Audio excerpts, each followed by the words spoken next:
All right, y'all keep praying for me this morning. Some sermons are fun. Some are not. And before the day is over, you probably have the impression that I'm picking on you in particular. I'm not. Because almost everything I'm going to say is going to apply to me too. But part of the job as the preacher is to lay out the standard. Not because I've achieved it perfectly, because this is what it is.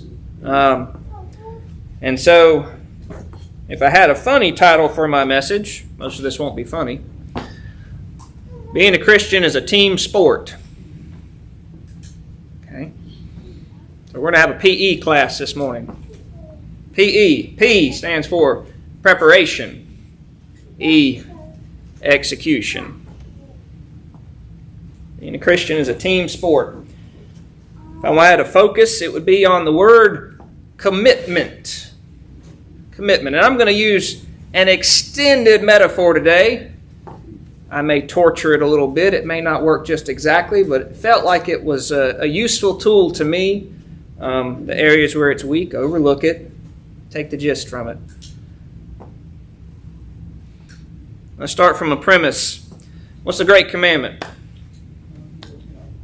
Love the Lord your God with all your heart, all your mind, all your body, all your strength, your soul. That's another word for your whole life, your very breath. Anything excluded in that? No, it's everything, right? And so if you are to love the Lord with everything that you got, do you think you ought to love the things that He loves? Yeah. What did He love so much that He sent His Son to die for? Yeah, specifically it's called the church. Okay? So it says in Ephesians that Jesus came to die for His bride, the church. He loved them so much He gave Himself for it to clean it so there'd be no spot or blemish. Right? So if you're loving the Lord with all your heart, soul, mind, strength, and body, do you think you ought to love His church as well? Yeah, that's just not a hard, sometimes in math you get the this plus this plus this plus this, and you're way down the road before you figure out where. This is pretty simple. If we love the Lord, then we love the things He loves. And He made it abundantly clear that He loves His church. Okay? All right. How much do you individually love the church? Is being a Christian and attending church and being a part of the church part of your core identity? Or is it just something that you may do? A fringe, right? When you write out your resume, what goes at the top? The thing that consumes most of your time. And then at the bottom, you got the and others, right? And I also have some skills in Excel or PowerPoint or whatever. Just kind of lower on the totem pole, right? Sometimes in our life, the way we live it, is there are other things that represent the top of that resume, and church is just kind of an, oh yeah, and I also attend here, or I'm a member here, right? So here's your extended metaphor. I want you to consider a Division I athlete. It can be Georgia, it can be Alabama if you must. I want you to think about the commitment that young man, we'll say football just because I know a smidge about that. What kind of commitment does that individual have to his team? And we're going to think about the week of an individual. Young man, right? Not wise and old in years, but a young person who's made a commitment so that day in and day out, he is committed to that team. All right, from everything about what he eats, to how much he sleeps, to his academics, to his extracurriculars, to his team activities, practice activities, and ultimately it comes down to game day. Right? All of those things revolve about how he is going to perform on game day, right? Everything is in relation to that. So we're going to we're going to torture this metaphor a little bit.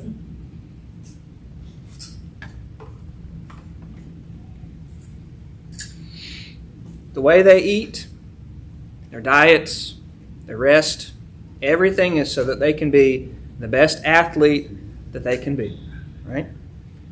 Their academics, and let's be honest, are academics the primary concern of a Division I college athlete? No, it's secondary. They have to do it in order to stay there. You have to do it pretty well in order to stay there, but it's not first. Your extracurriculars, your Frisbee games, your clubs, right? Where do those rank?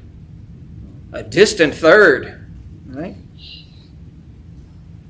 And then individually, you have activities that you have to engage in that no one's really giving you oversight. You've got to study your playbook. You've got to do conditioning and strength training, things that are about you, where you're at and where do you develop.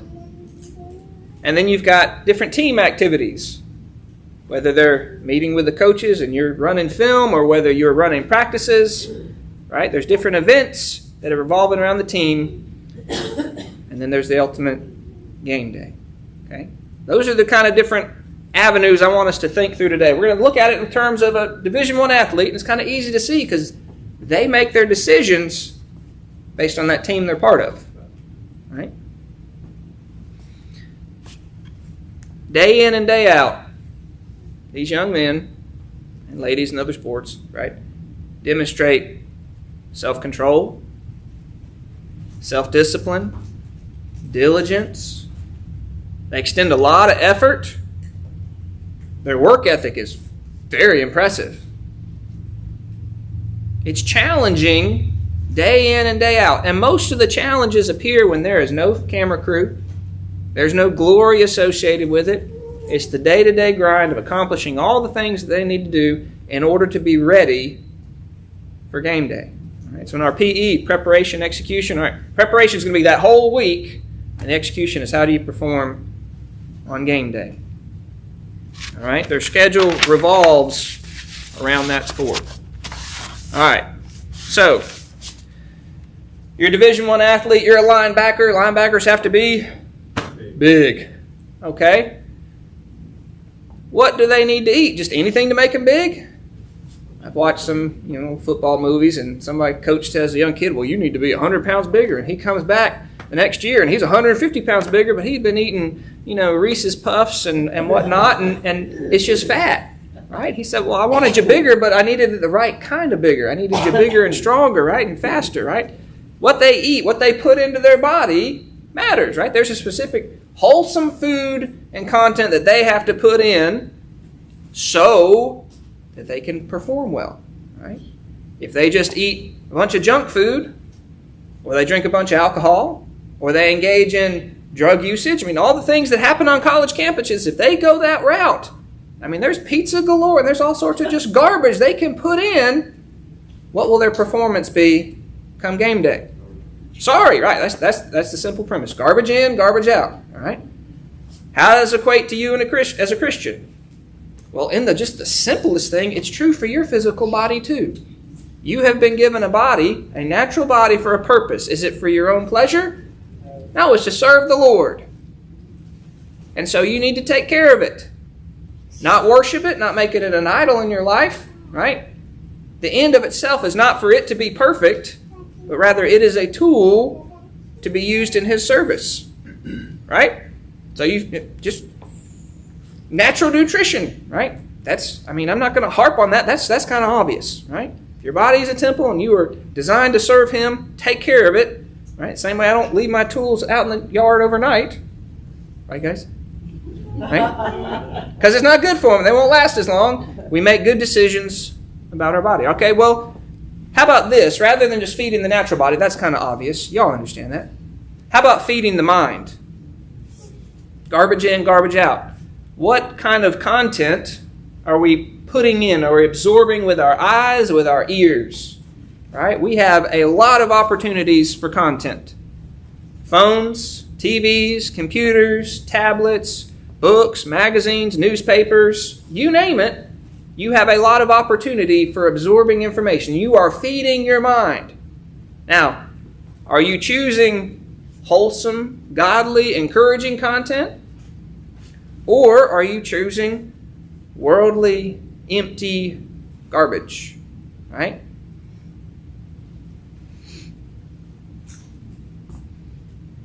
All the things of this world, right? And there's a bunch of it. How much of it actually glorifies God? How much of it teaches you good things, encourages you in the good things, right? It's Philippians. It tells us some things to think on. Those that are pure, just, lovely, anything with virtue. Y'all go read that exact list. If you got all those things, think on these things. And yet so often we're consumed by things that make us angry or scared or upset or looking at things we ought not to be looking at, lusting after them with our eyes, right? If we're consuming news all the time, at the end of the day, when you turn that off, if you finally do, how do you feel? You feel better? You feel encouraged? No, right? You feel fearful, right? Because the people who are designing those shows want you to be fearful, so you'll keep watching, right? A lot of people put half-naked women in shows, so men will keep watching, right? The things that you are consuming are designed for you to consume more, okay? Be mindful of what are you feeding. Garbage in, garbage out. If you want to come on Sunday morning prepared and ready to worship, what have you been feeding your mind through your eyes and your ears all week? Okay? Commitment for how am I coming ready to worship starts Monday, Tuesday, Wednesday, Thursday, Friday, Saturday. Okay? Wholesome content. So nutrition, caring for their bodies. Athletes care about what they put in. You as a Christian have to care about what you put in. All right? They also have to care about how they rest. Right? Georgia players have a habit of staying out too late and driving really, really fast at 3 in the morning. Anything good happen after 9 o'clock? As I get older, it's like anything good happen after 8:30. Right? Right? Staying out to all hours of night. Right? 1, nothing good is going to happen. But 2, you need physical rest. Right? Your bodies are designed for rest. Why did the Lord create a day of rest? Because He knew that the creatures He made, men, needed rest. And so if you stay out super late Saturday night, are you going to come ready to worship Sunday morning? No. Right? Even when someone's coming and watching your kids, you come in and get home a little bit earlier so they can get home on time so they can be awake at church. And we can be awake at church, right? The idea is thinking about if coming and worshiping your God is the center of your week, if that's the focus, then everything you're doing should lead up to what will help me do that better. Because is His worship worthy of your preparation? How often do we just kind of slink in here half dog? I'm not really awake. I've had a bad day. Things aren't going well. I've had a fight on the car ride in, and you're just kind of in a mess. Well, that's probably a product of how your whole week is gone and the choices that we make. All right? So, nutrition. Caring for your body. What are you putting into your body? What are you putting into your mind? And what are you giving time for rest? Physical rest, but also, how often do we let our brains just have a bit of quiet? Right? If you've always got this noise, because there's a lot of noise around us, when are you going to have time to just meditate? And I'm not talking Eastern mysticism. I'm talking about just sitting and thinking about the things of the Lord. Letting something, Southern expressions, chew on it. Right? Let it dwell. Roll around in your mind a little bit like a marble. Right? Think on those things. Can you think on those things and chew on it when the TV's blaring and the phone's dinging and just all the different things that we keep the noise and the volume up all the time? Have that time of both physical rest but also mental rest. Okay? So if you need a verse to illustrate this, you can find this in 1 Peter chapter 4, verses 1 through 7. 1 Peter 4, 1 through 7. For then, as Christ hath suffered for us in the flesh, arm yourselves likewise with the same mind.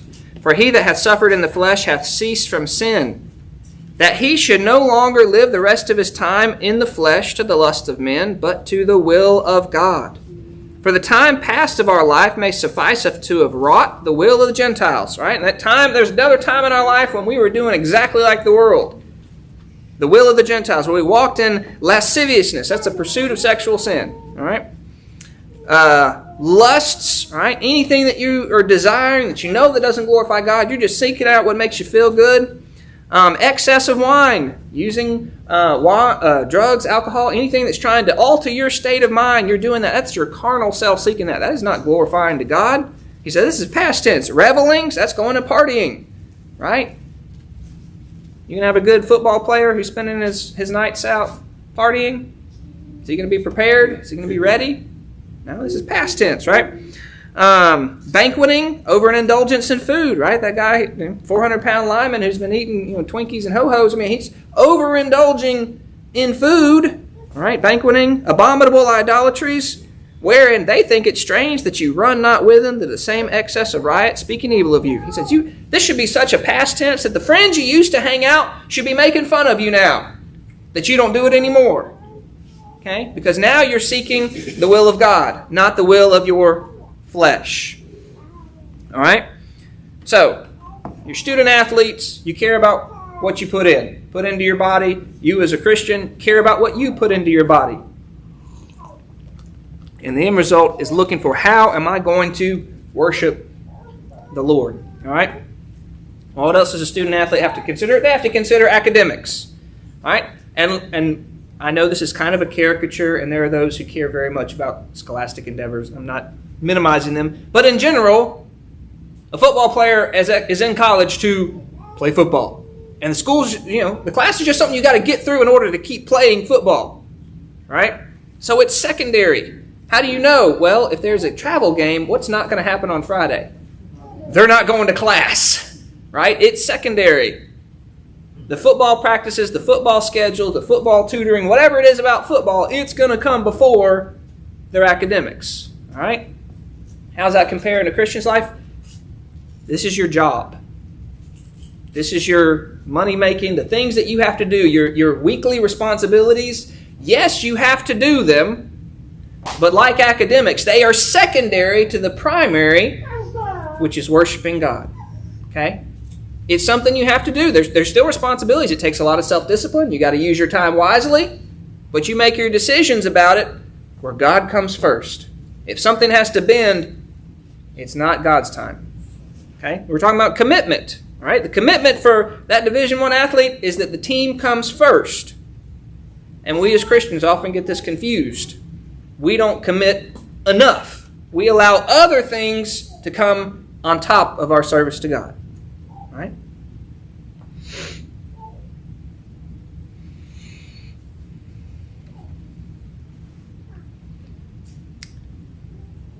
Do the academic counselors allow student football players or whatever to overload their courses?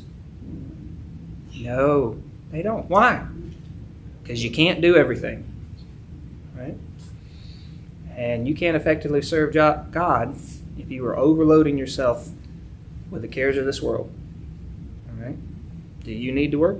Yes. Need to support yourself? That's good. But needing to work doesn't mean you need to work 80 hours. Right? There is an overloading and overcaring about the things of this world. It's too much. You're getting it out of balance. Right? Keeping things in first. Right? So yes, academics are important. Yes, your secular job is important. But it's still secondary. Okay?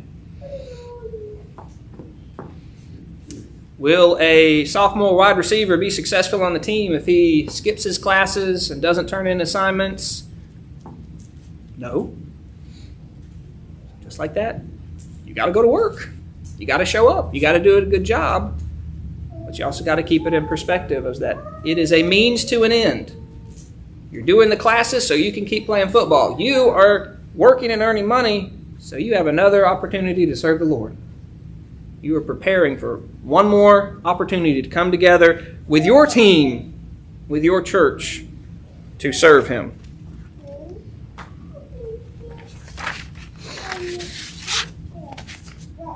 All right? How about extracurriculars? All right? Been a while since I was in college, but, ultimate frisbee was a big thing. Always seems to be. Running around chunking a frisbee. There's no redeeming value, but it sure is fun. All right? You going to play that if you got class? You going to play that if you got a game? Football game? Practice? Right? It has to stay in perspective. Right? It's a distant third. if you got a little time for it, but do college athletes have a whole lot of time for those extra stuff? No. Some college students, that's all they do. Classes are secondary because they're on all these clubs and all these different things, and that's just, they spend their whole life chasing the extracurriculars. But the reality is that they're a distant third. Okay? Well, what's that for you and me? Hobbies, leisure, vacations, right? If you've got time, you can plug it in, and it's not costing the most important, okay. But it's not the most important. Sorry, Coach, I can't come to the Auburn game today. I've got an ultimate Frisbee game I've really got to play. Think Coach Smart would lose his mind? What kind of commitment are you showing, young man? Well, I got a debate team tournament, right? What's your priority? Right? Extracurriculars are just that. Our hobbies, our leisures, our vacations, they can't be the trump. Keep them in perspective. All right, what else does a Division I athlete have to do throughout the week? He has to individually develop himself. Okay, there's not a coach holding his hand the whole time. He's got to go study his playbook. He's got to do strength training. He's got to do conditioning. He has to assess his individual strengths and weaknesses and work to develop the areas that are weak. All right? Does that take some diligence? Does that take some self-motivation and initiative? Well, what if the coach isn't there knocking at the door telling them you need to do this? All right? It's on them. It's on the student.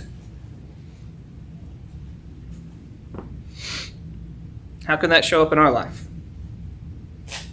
Well, if you're reading the playbook, what does that kind of equate to? Read your Bibles, right? Your coach gave you a real good playbook. Study it. Learn it. Yeah. Strength training and conditioning, that means looking at the areas where you've learned something and then go and try and practice it throughout the week. So if you've discovered as a time you're studying, you're learning, I'm not really good about talking about the Lord, about sharing the gospel. What can you practice during the week? Sharing the gospel. Well, if you discovered I've got a real bad problem with anger or lack of forgiveness or lack of patience, well, I'll just pray about it. When we say that, often we're saying, Lord, I'm going to pray about it and I expect you to fix me. There are a lot of things in here where we've got the responsibility. How we conduct ourselves. Right? Will it come easily? No. Is weight training easy? No. I've watched them do it. I've never done it myself. I have no desire. But it's not easy. I can see it's difficult, right? When you just walk into the gym, can you immediately start bench pressing 500 pounds? Oh, you got to work up to it. It's only going to happen once, one time. No. Right? The idea is as you are learning throughout the week, you're seeing, here's areas where I have not yet met the mark. Let me go try. Let me go grow. Let me growing in grace, growing in knowledge, growing in love, growing in wisdom, growing, right? Putting forth some effort to grow. Are you doing that because the preacher's standing on your head? No. You're doing that because you know it's important. Because guess what? I can't be that motivator for you day in and day out. It's not my job either. I got to set an example. Sure, in my life, I've got to declare the whole counsel of the Word. Absolutely. But as far as your walk with the Lord, it's really between you and the Lord. And He knows how much effort you're putting in. Okay? So self-motivated. Now, is it okay to ask for help in these? Sure. Right? You think about it when you go into the weight room and you got a buddy, a spotter, right? It's okay to have someone mentor you in an area. Sometimes you're going to be the mentor. Sometimes you're going to be the mentored. Right? Because none of us have got it figured out in every area. Right? You go back to nutrition. What's something I fail at? I consume too much garbage. Right? I'm too much in the politics. It's not on the news, but it's on the internet, right? There are areas where I need to grow too. So I'm not up here saying, I got it all figured out. I don't. But these are areas where each of us can encourage one another. But the primary focus on this is on an individual basis. Right? This aspect of it. The things with most of our week is we're on our own. Right? But there are times that we come together. Well, let me go for that. Before we go together, go to Proverbs chapter 4. Here's your verse for that on your individual development. Proverbs chapter 4. I want verses 20 through 27.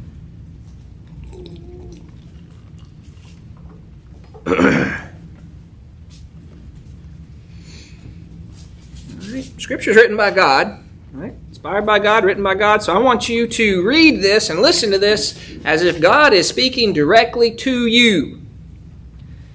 My son, or if you're a female, my daughter. God's speaking to you.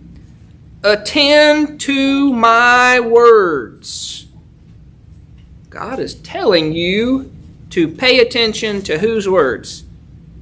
His words. Incline thine ear unto my sayings. All right? What's it mean to incline your ear? Right? Literally, it's kind of bend in closer, right? When you're engaged in a conversation, you're leaning in close, and the other person knows you're listening, right?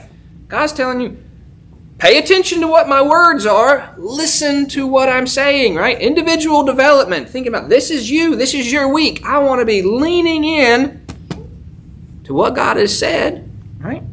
Let them not depart from thine eyes. Okay? Well, I read my Bible once last month. Would you say that his words have departed from your eyes? Yeah, I sure would. Does this mean you need to be like the Jews and put a box where you got scripture on your arm? So look, I got the word going on with me.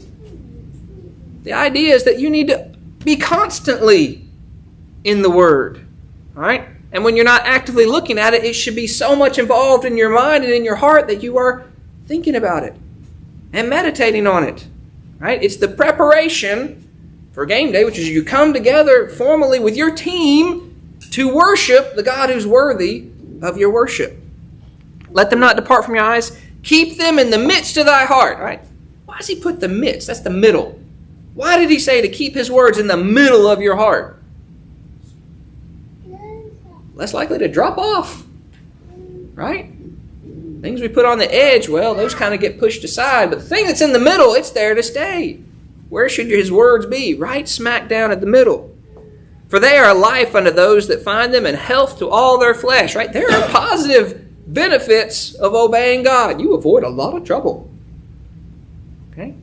Keep thy heart with all diligence. All right, this keeping, that's the idea of you guarding your heart. For out of it are the issues of life. All right, so you're instructed to put something into your heart, right? His words, put them right in the middle, and then put a hedge around them. Right, we always pray about, Lord, put a hedge around me. You put a hedge around your heart so that what stays in the focus and center of your heart, your emotion, your mind, right? We're loving him with his whole mind, whole body, whole soul, right? Everything is his word.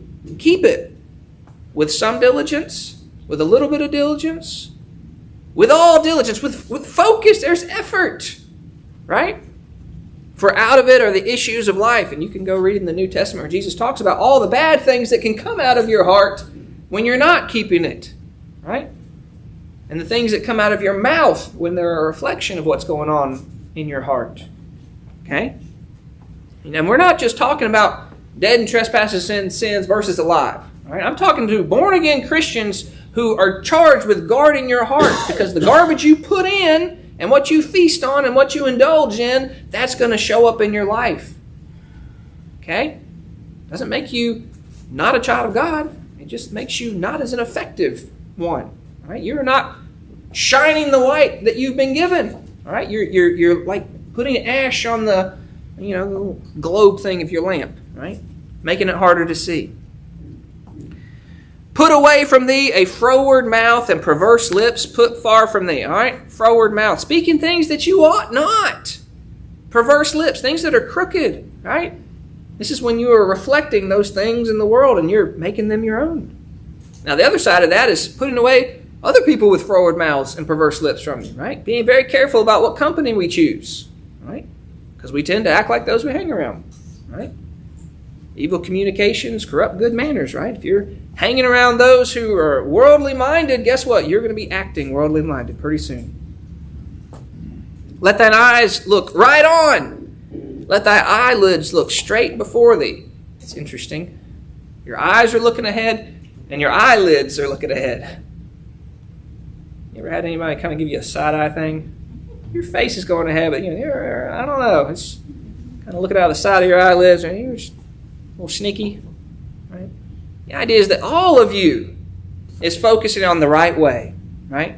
Looking at the author and finisher of your faith, the one that you're coming to, right? What if all your preparations in the week leading up towards executing on that game day, coming together and worshiping the great God? What is heaven going to be like? A game day that never ends. A worship experience that never ends, right? Ultimate worship forever. And that's what we come and we try to do here on Sunday mornings. Ponder the path of thy feet. Now, ponder doesn't mean just consider it. The Hebrew there has an idea of rolling it flat. Right? Remember those kids' books talk about making the street? Roll it flat. Right? All those big trucks that come through. Right? You're looking at your path and you're preparing it. You're not just running hastily hither and thither. Right? You're pondering the path of your feet and let all thy ways be established. That means be firmed. Right? You're looking as you're going, not running over here to the quicksand, not into the miry clay. Right?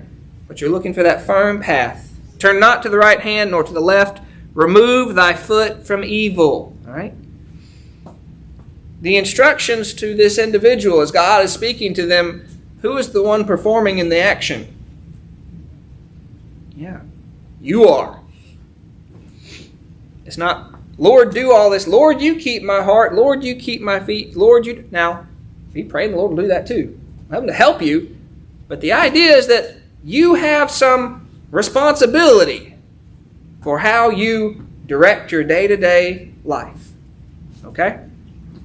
So, think about that in terms of your individual development. What are you doing? What's your conditioning? What's your strength training? What's your playbook study going? How are you in your individual training of yourself to learn more about the Lord and learn more about what He expects, and as you are attempting to grow in the areas where you're still weak. All right? So our athlete, in addition to going to class, in addition to eating right, in addition to having some clubs or whatever they do, very secondary, in addition to making sure he's doing his individual training so he's mentally prepared, there's also times when the team is going to get together, right? Practice, team meeting in the film room, right? Are those things optional? Hey, Coach Smart, I'm not going to make it to practice today. Right? I just don't feel like it. If your leg ain't cut off, boy, I expect you to be there, right? That's the idea of that not showing up for practice for a Division I athlete, that's a high crime and misdemeanor, right? That's a big deal. All right? What are the practices, if you will, in our context? Gathering together, Bible studies, right? Wednesday nights. That's the time when we are gathering together and we're looking at that playbook together. We're not doing it in a formal worship service, but we are kind of slowly walking through it and trying to raise everybody up on the same idea so we understand. Sunday night devotionals, right? We have very few people attend those, but the idea is we're starting with our younger individuals, talking to them at their level, but I'm also teaching older folks how to do that. How do you encourage and mentor the younger ones? How do you lead a family devotion? Well, we're trying to model it. Okay, that's a team event. We can talk about team building exercising, singing schools, right? Part of our worship is singing. Can we get better at that? Sure, right? Whether that's practicing, having to sing at your house, or it's going to a formal singing school, there are other ways that we can come together and develop as a team. All right? How about just fellowship? Right? Time to get together. Now, we could fellowship and we can do it in a way that's really not glorifying to God and really doesn't encourage anybody. because we just make it a worldly conversation the whole time. Or we could have fellowship where we are actually encouraging one another and building each other in things of the Lord, right? Just because you're getting together, right? A team getting together for a pizza party for the athletes, if nothing football related is discussed, was it really a profitable team experience? Probably not. Right?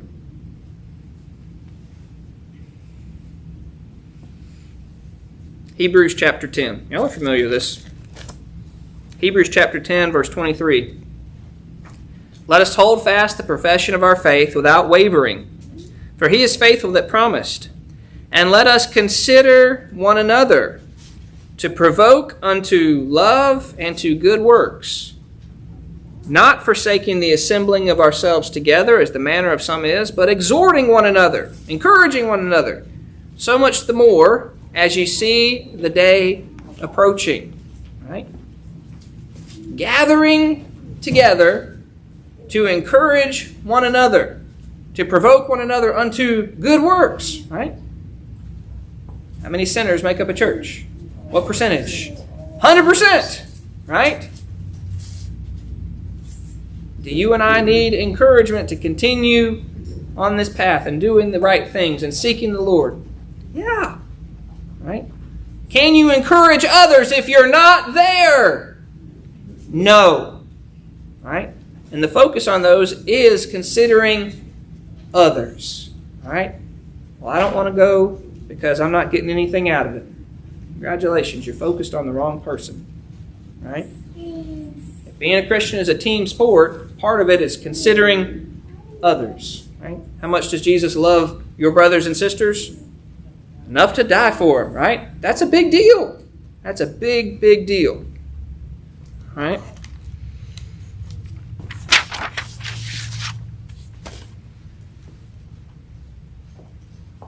That's 6 days of students' athletes' life.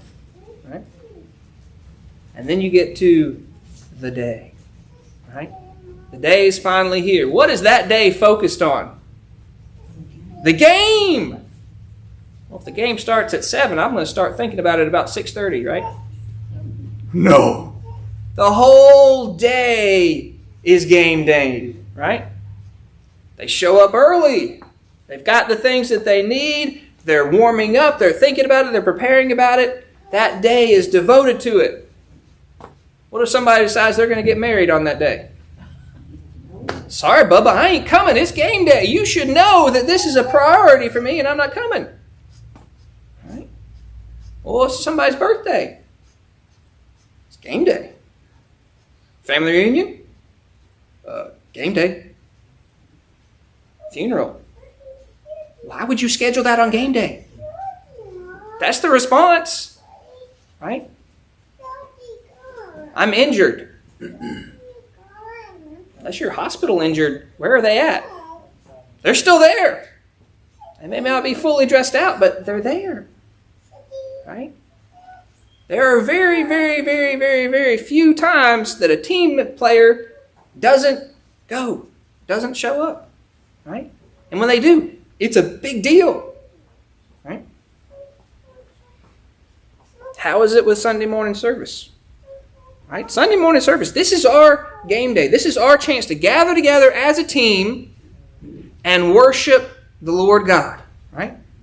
That's the purpose. All right? It's not to make you feel good. Sorry. That's kind of a cultural expectation.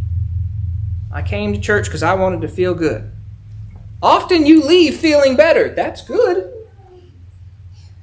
But the end, the purpose, why are we here, is we are here to worship our great God and His Son, our Lord Jesus Christ.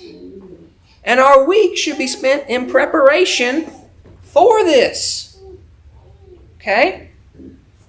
Now, have you ever heard a football player say, now, don't give me the ball. Because if I run for a touchdown, I'm going to look funny running, and so I'd just rather not. No, I can't sing. I may look funny. Somebody may laugh at me. I can't carry a tune in the bucket.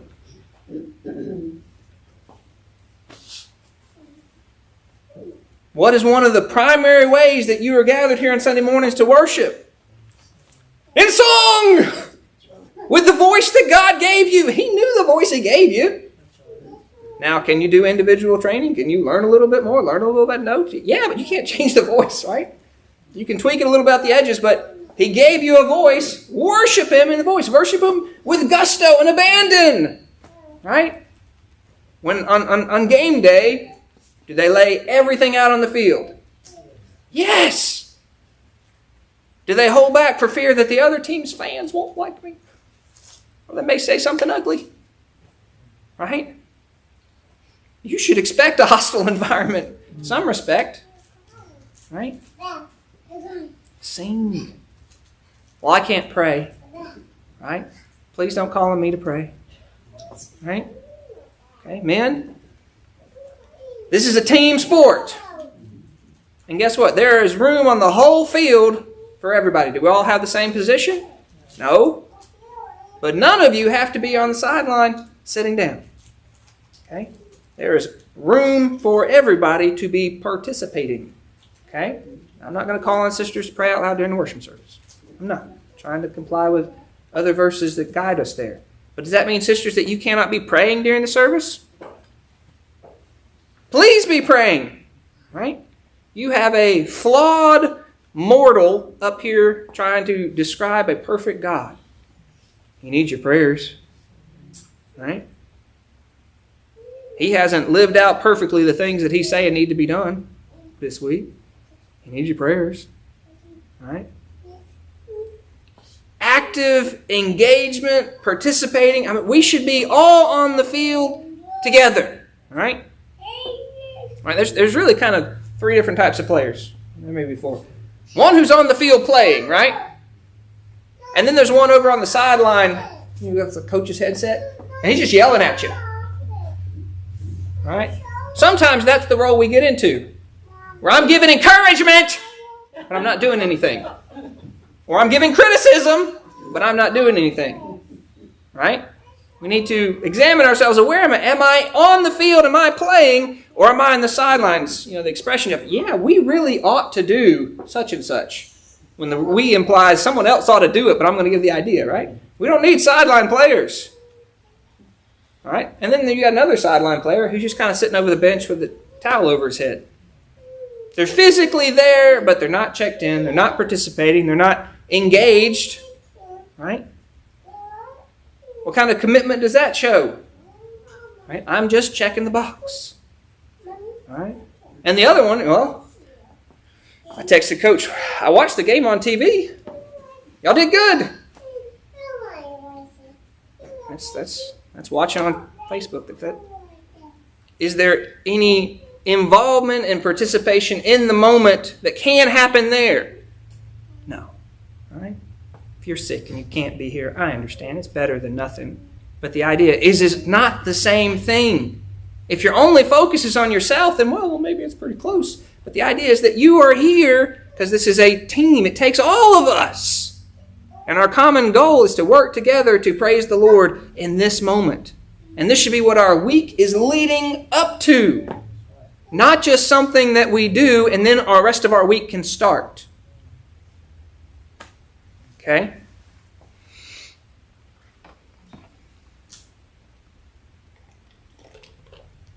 I am here to worship God, and He deserves my best. That's the PE preparation, the 6 days. The E, that's the execution of it.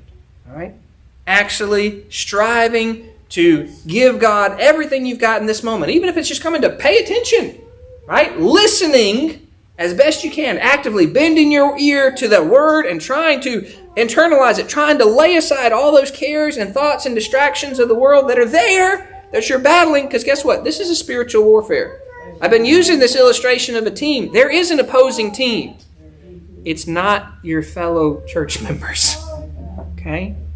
It's a team that you can't see. It's a team whose goal is for you not to worship God. All right? We got principalities and powers and things that we can't see, and they are more than happy for you to be discouraged, for you to be apathetic, for you not to even show up. I mean, hey, What easier way for them to win the game if you don't show? Right? The team didn't even come, right? That's who you're battling against. And the tools that they have are the things that you battle against every day. Anger, lust, distraction, focus on other things, and inward focus on self. Well, I'm not going to play with that team today because they didn't shake my hand when I got to the field.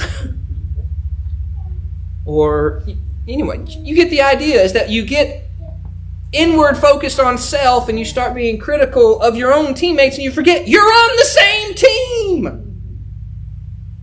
And your purpose is the same. Well, they don't have the exact same background as me, or they don't know what I'm going through. No, they don't.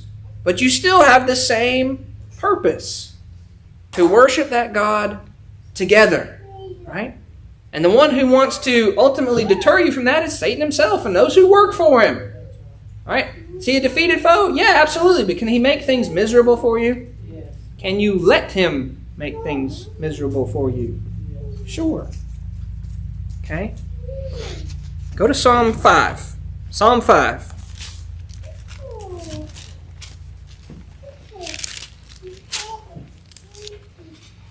Give ear to my words, O Lord. Consider my meditation. Right. You are praying to God, asking Him to consider the things that you've been meditating on. Hearken unto the voice of my cry, my King, my God, for unto Thee will I pray. What's one of those things you're doing in your individual development? Praying. Can we get better in praying? Yes. Do we get formulaic and say the same kind of rote or memorization of prayer? Yes. Right. My voice shalt thou hear in the morning, O Lord. All right? We're going to start our day with prayer. O Lord, in the morning will I direct my prayer unto Thee, and will look up. All right? Where the answer is going to come from? From Him. For Thou art not a God that hath pleasure in wickedness. All right? If I love the Lord with everything I've got, and I love the things that He loves, will I take pursuit in the things of this world and wickedness? No. I know that He does not have any pleasure in that. Neither shall evil dwell with thee. Right? At the end, will there be any evil in heaven? None. The foolish shall not stand in thy sight. Thou hatest all workers of iniquity. It does not say iniquity. It says workers of iniquity. People who try to put God in a box and say, well, God's just love. Love is a huge feature of God. One of His main characteristics. That, yes, that's wonderful, but He also hates iniquity and hates workers of iniquity. Okay? And but for Christ's death and covering us with His righteousness, you and I are all workers of iniquity. But being born again and seeing the truth of your sins and seeing what Christ has done and has called you to a new life and good works to serve Him, you cannot be a worker of iniquity anymore.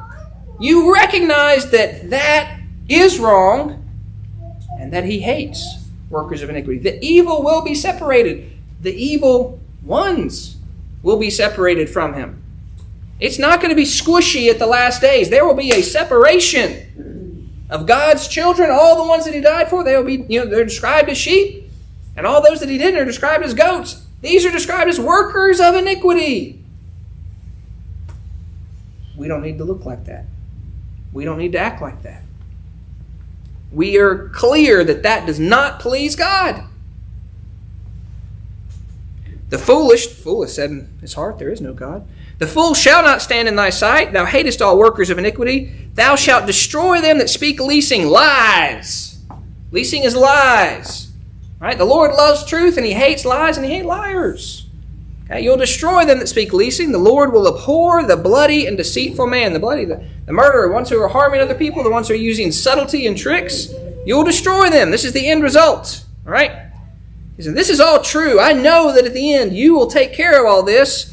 But as for me, I will come into thy house in the multitude of thy mercy. And in thy fear will I worship towards thy holy temple. Now, when we worship towards this holy temple, we're not talking about pointing towards Jerusalem. That temple's gone. But there is a holy temple in heaven where Jesus is sitting on the right hand of the throne on high. That's where we worship. We come into this house because of the multitude of God's mercies in the form of His Son, Jesus Christ, and in fear of Him, as in reverence and awe and love, we worship Him. That's our bowing ourselves before Him, acknowledging you are greater.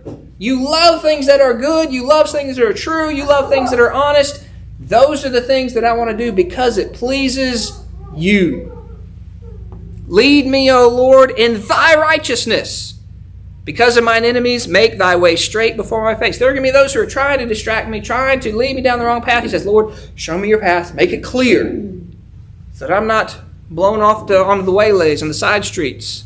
There's no faithfulness in their mouth. Their inward part is very wickedness. Their throat is an open sepulchre. They flatter with their tongue. Destroy thou them, O God. Let them fall by their own counsels. Cast them out in the multitude of their transgressions, for they have rebelled against thee. But let all those that put their trust in thee rejoice. Let them ever shout for joy because thou defendest them. Let also that love thy name be joyful in thee. What is part of our worship to be looking at? Look like? Rejoicing and joy and shouting. Right? If you have the expectation that church means coming here, don't move, don't say anything. Well, if I say amen, somebody may look at me like I'm crazy. Okay? What happens at game day? People hooping and hollering. And do they look like a silly person sometimes? Yeah. But you know what? When you got 100,000 people around you doing the same thing, it's kind of cool. Imagine that in church. People are that happy at something that's real, that's lasting, that's enduring. Into that football game, guess what? Game's over. Got to play again next week. If you win then, okay, you got to play again next week, right? It's win or lose really doesn't matter, right? Georgia Tech has a better record than Georgia this year. They played first. But who cares? But people will expend such time and energy and passion in something that's so trivial. And yet when it comes to something that's actually meaningful, it's, well, what's the bare minimum that I can get away with? Right? Say, preacher, you're just dancing on my toes this morning. I don't feel good. I don't feel particularly good up here either. Right? Our commitment to the Lord is not as good as a 19-year-old kid who plays football. And that's not an exaggeration.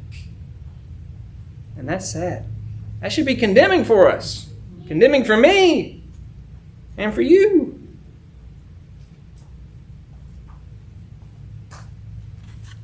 As for me, I will come into thy house in the multitude of thy mercy, and in thy fear I will worship towards thy holy temple. All right? You've been given one more day. I don't know if you'll be given another tomorrow. But if you are, use it wisely.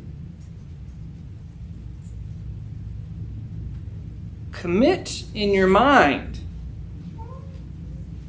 that your life will be used to worship God.